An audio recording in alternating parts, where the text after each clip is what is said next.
अस्सलाम वालेकुम students. 10th class की केमिस्ट्री का चैप्टर नंबर 10 आज हम स्टार्ट करने जा रहे हैं।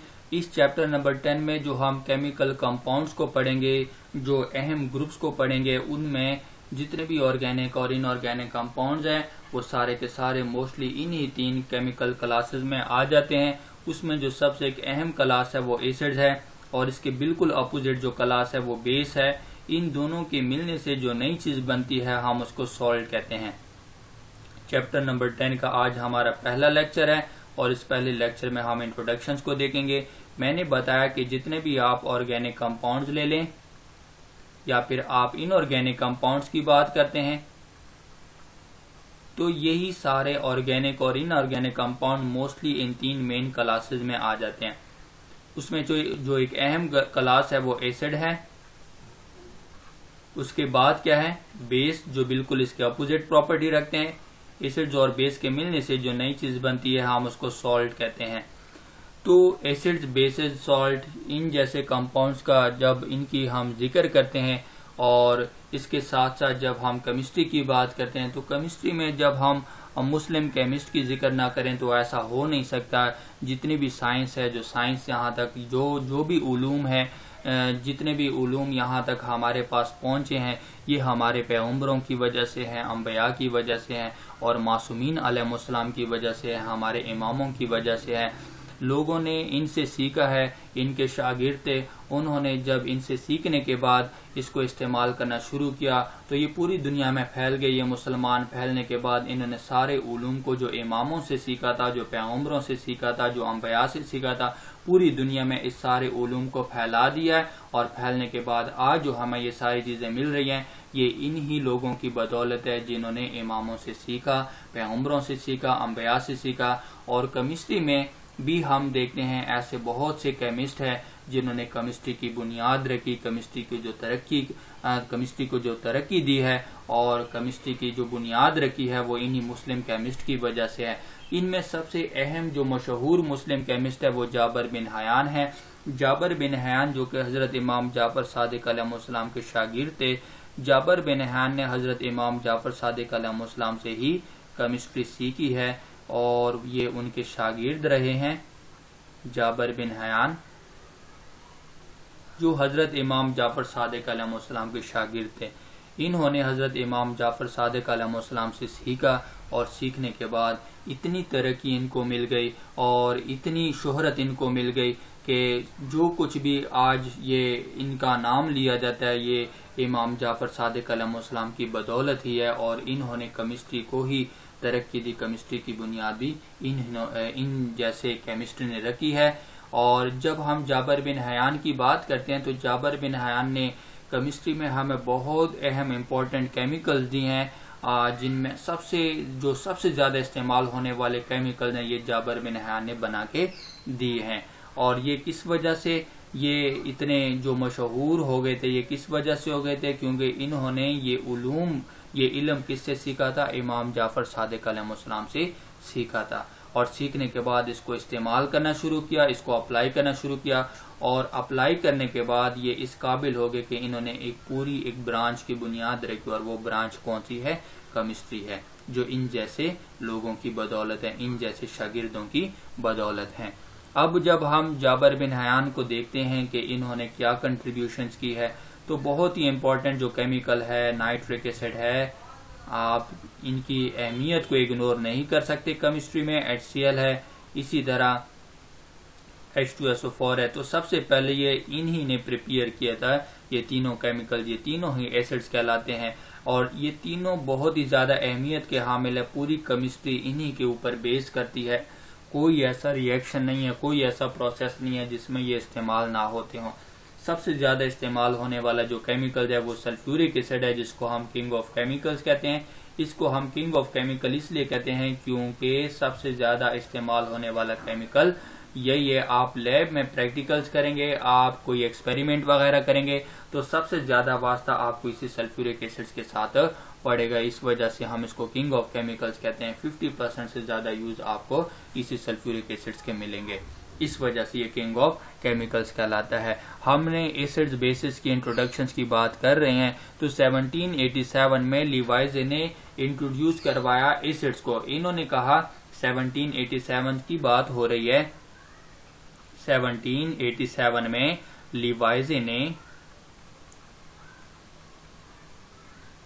इंट्रोड्यूस करवाया एसिड्स को। इन्होंने क्या कहा कि एसिड्स कौन से कंपाउंड हो सकते हैं। इन्होंने कहा कि जो ऑक्सीजन के बाइनरी कंपाउंड्स हैं, ऑक्सीजन के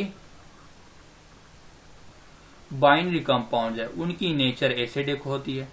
अब ऑक्सीजन के बाइनरी कंपाउंड कैसे होते हैं? ऐसे कंपाउंड जो दो डिफरेंट एलिमेंट से मिलकर बने हो, ऐसे कंपाउंड्स को हम बाइनरी कंपाउंड्स कहते हैं।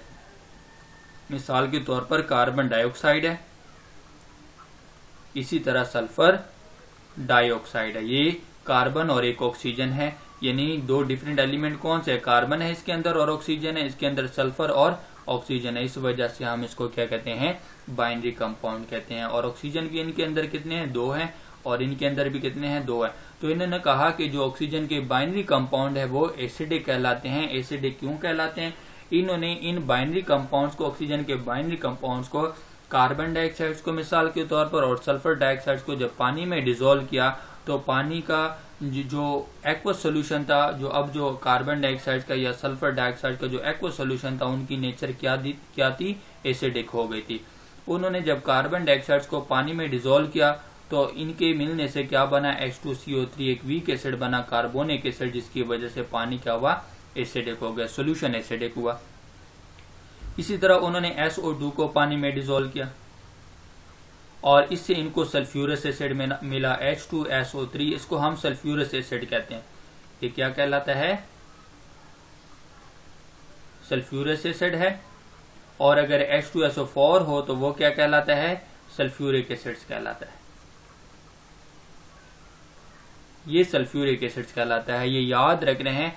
OUS हम हमेशा लोअर ऑक्सीडेशन स्टेट के लिए लगाते हैं और IC हमेशा हम हायर ऑक्सीडेशन स्टेट के लिए लगाते हैं। H2SO3 में, सल्फ्यूरिक एसिड में, सल्फर का ऑक्सीडेशन स्टेट लोअर है और H2SO4 यानी सल्फ्यूरिक एसिड में सल्फर का ऑक्सीडेशन स्टेट हायर है। इस वजह से हमने सल्फ्यूरिक का नाम IC पे खत्म किया और सल्फ्यूरस का नाम OUS पे खत्म किया।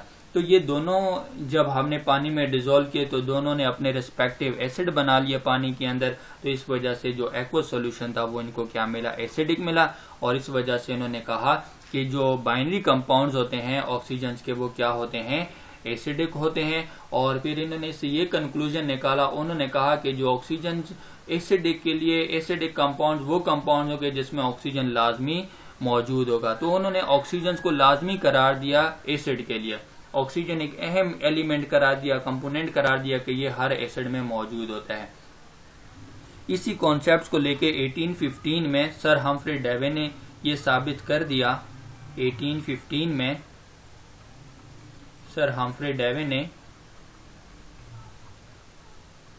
ये साबित कर दिया। इन्होंने कहा कि नहीं, ऐसा नहीं है कि ऑक्सीजन अहम कॉन्स्टिट्यूएंट्स है हर एसिड्स का, बल्कि ऐसे भी कंपाउंड मौजूद हैं, ऐसे भी एसिड्स मौजूद हैं जिनमें ऑक्सीजन नहीं पाया जाता लेकिन उनकी नेचर क्या है? एसिडिक है। तो ये सर हम्फ्री ने प्रूव कर दिया। इन्होंने कहा कि नहीं, ऑक्सीजन का मौजूद होना लाजमी नहीं है। हर एसिड में ऑक्सीजन मौजूद नहीं होता, बल्कि ऐसे भी कंपाउंड मौजूद हैं जिनके अंदर ऑक्सीजन तो नहीं है लेकिन इनकी नेचर क्या है? एसिडिक है। और उन्होंने एग्जाम्पल क्या दी? HCl की एग्जाम्पल दी। उन्होंने कहा कि जिस तरह हाइड्रोक्लोरिक एसिड है, इसकी नेचर क्या है? एसिडिक है, लेकिन इसके अंदर ऑक्सीजन मौजूद नहीं है। इस वजह से ऑक्सीजन का लाजमी होना जरूरी नहीं है या मौजूद होना जरूरी नहीं है। ऑक्सीजन के बगैर भी बहुत से कंपाउंड ऐसे हैं जो एसिडिक की नेचर कहलाते हैं या उनकी नेचर एसिडिक होती है। अब उन्होंने फिर जब बहुत से कंपाउंड्स को इस तरह स्टडी कर लिया तो फिर इन्होंने भी एक कंक्लूजन निकाला। सर हम्फ्री डेवी ने भी कंक्लूजन निकाला। इन्होंने फिर ये साबित किया, ये कहते हैं कि जितने भी एसिड्स होंगे, आप कोई भी एसिड लेंगे, इन्होंने कहा कि ऑल एसिड्स, आप कोई भी एसिड लेंगे, इसका कंपोनेंट, अहम कंपोनेंट क्या है? हाइड्रोजन। यानी तमाम एसिड में हाइड्रोजन लाजमी मौजूद होता है। ये सर हम्फ्री डेवी ने कहा। इन्होंने साबित किया या इन्होंने अपने तजर्बों से, अपने ऑब्जर्वेशन से ये साबित किया। ये कहते हैं कि हर एसिड में हाइड्रोजन का मौजूद होना लाजमी है। कोई भी एसिड ऐसा नहीं है जो हाइड्रोजन के बगैर हो। और लिवाइजे ने क्या कहा था? लिवाइजे ने कहा था कि ऑक्सीजन का मौजूद होना जरूरी है। फिर इसको सर हम्फ्री डेवी ने क्या किया? गलत साबित किया। उन्होंने कहा कि नहीं, ऐसे भी कंपाउंड मौजूद हैं जिनमें ऑक्सीजन नहीं होता लेकिन वे फिर भी एसिडिक कहलाते हैं। और फिर सर हम्फ्री डेवी ने कंपाउंड्स को स्टडी किया। एसिडिक को स्टडी करने के बाद इन्होंने ये कंक्लूजन निकाला कि तमाम एसिड्स का जो एक अहम कंपोनेंट है, जो इसमें मुश्तरक चीज होती है, वो हाइड्रोजन है। तमाम एसिड में हाइड्रोजन मौजूद होता है। ये सर हम्फ्री डेवी ने बताया। उसके बाद इन्होंने ये भी बताया कि वाटर सॉल्युबल जितने भी मेटालिक ऑक्साइड्स हैं, वाटर सॉल्युबल मेटालिक ऑक्साइड्स, जितने भी मेटालिक ऑक्साइड है जो पानी में हल हो जाते हैं, इन्होंने कहा कि इनकी नेचर क्या होती है, बेसिक होती हैं। ये बेस होते हैं। कैसे? इन्होंने कहा कि जब मैं मेटालिक ऑक्साइड्स को पानी में डिसॉल्व करता हूँ, इस वाटर सॉल्युबल मेटालिक ऑक्साइड्स को पानी में डिसॉल्व करता हूँ और फिर मैं पीएच पेपर को, रेड लिटमस पेपर को उसमें डिप करता हूँ।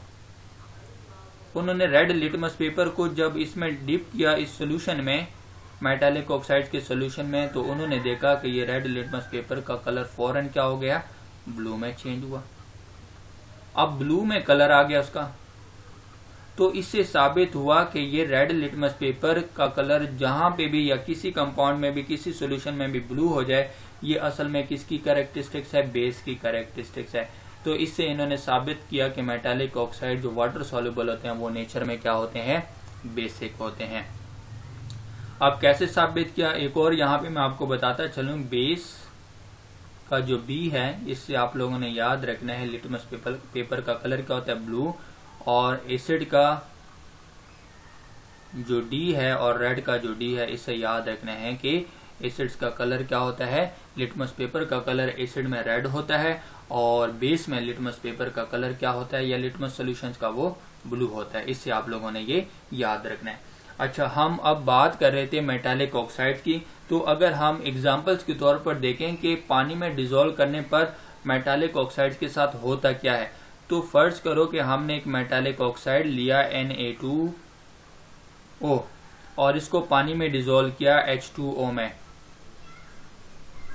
तो क्या होगा इसके साथ। अब यहाँ पे देखें, यहाँ का जो पानी का जो H है, ये इस O के साथ मिलकर एक OH बना देते हैं। एक OH ये है और दूसरा OH है। कितने OH हो गए, 2। एक सोडियम आके इस एक OH के साथ मिल जाता है और दूसरा सोडियम आके दूसरे OH के साथ मिल जाता है, और इस तरह पानी के अंदर क्या बन जाते हैं, 2 NaOH बन जाते हैं। और NaOH की नेचर क्या है, बेस है। इस वजह से मेटालिक ऑक्साइड जो वाटर सॉल्युबल होते हैं वो पानी में डिसॉल्व होकर बेस बनाते हैं, और पानी का पीएच क्या हो जाता है, वो ज्यादा हो जाता है। जब हम उसमें रेड कलर का लिटमस पेपर उसमें डिप करते हैं, तो रेड कलर का जो लिटमस पेपर है उसका कलर फौरन चेंज हो जाता है, ब्लू हो जाता है, जिससे साबित हो जाता है कि अब जो सोल्यूशन है वो क्या बन गया है, बेसिक बन गया है मेटालिक ऑक्साइड के डिसॉल्व करने से। इसी तरह जब हम एसिड्स की बात करते हैं, तो एसिड्स का जो लफ्ज है ये लातीनी जबान के लफ्ज एसिडस से निकला है, और एसिडस का मतलब क्या है, सोर, यानी खट्टा। जायका इसका क्या होगा, खट्टा होगा। जितने भी एसिड्स हैं ये इसकी कैरेक्टरिस्टिक्स है, फिजिकल प्रॉपर्टी है कि इनका टेस्ट क्या होता है, सोर होता है। और जो सबसे पहला एसिड इंसान को मालूम था या इंसान ने पता लगाया था, वो एसिटिक एसिड था, एसिटिक एसिड। और एसिटिक एसिड्स का लफ्ज किससे निकाला गया, एसीटम से निकाला है। और एसीटम किसे कहते हैं, ये विनीगर को कहते हैं। ये सिरका से हासिल किया था पहले, तो सोर्स की बुनियाद पर इसको क्या नाम दे दिया, एसिटिक एसिड्स का नाम दिया। तो पहला जो एसिड इंसान को मालूम था वो कौन सा था, एसिटिक एसिड ही था। और एसिटिक एसिड्स का फार्मूला क्या, CH3COOH, ये एसिटिक एसिड्स का फार्मूला है। अच्छा, जब हम एसिड्स की बात करते हैं और एसिड्स का जब भी हम जिक्र करते हैं, तो हम अपने बॉडी की तरफ भी आते हैं। बॉडी में भी हम देखते हैं कि जब यही एसिड्स हमारे बॉडी में भी पाए जाते हैं, कुछ कंसंट्रेशन में, लिटिल कंसंट्रेशन में, जो सल्फ्यूरिक हाइड्रोक्लोरिक एसिड्स हैं, ये हमारे स्टमक में पाया जाता है। हाइड्रोक्लोरिक एसिड्स हमारे स्टमक के अंदर पाया जाता है, और इसका काम वहां पे क्या होता है, फूड को ब्रेक डाउन करवाना होता है। HCl है, इसकी कुछ कंसंट्रेशन हमारे स्टमक में पाई जाती है, और इनकी मौजूदगी क्यों जरूरी है स्टमक के अंदर? क्योंकि ये जाके फूड को ब्रेक डाउन करवाता है, प्रोटीन्स को ब्रेक डाउन करवाता है। अक्सर ऐसा होता है कि हम बहुत ज्यादा मसालेदार चीजें खा लेते हैं जिसमें एसिड्स वगैरह बहुत मौजूद हो, फैटी चीजें खा लेते हैं जिसके अंदर फैटी एसिड्स मौजूद होता हो, या प्रोटीन गोश्त ज्यादा खा लेते हैं जिसके अंदर अमाइनो एसिड्स मौजूद होते हैं, तो हमारे स्टमक में एसिडिटी बढ़ जाती है, हाइड्रोक्लोरिक एसिड्स की अमाउंट बढ़ जाती है, इस एसिड की कंसंट्रेशन बढ़ जाती है, जिसकी वजह से जो सीने में जलन शुरू हो जाती है, हम बेसकूनी फील करते हैं, हमारी तबीयत खराब होना शुरू हो जाती है, और जितना भी वो शोरबा वगैरह होता है वो दोबारा स्टमक से निकलकर वापस हलक की तरफ आना शुरू हो जाता है, तो जलन शुरू हो जाती है सीने में। और इसी प्रॉपर्टी को या इस कैरेक्टरिस्टिक्स को जो हम फील कर रहे होते हैं, जो इस तरह की हम फीलिंग आ जाती है, उसको हम क्या कह देते हैं? एसिडिटी कहते हैं।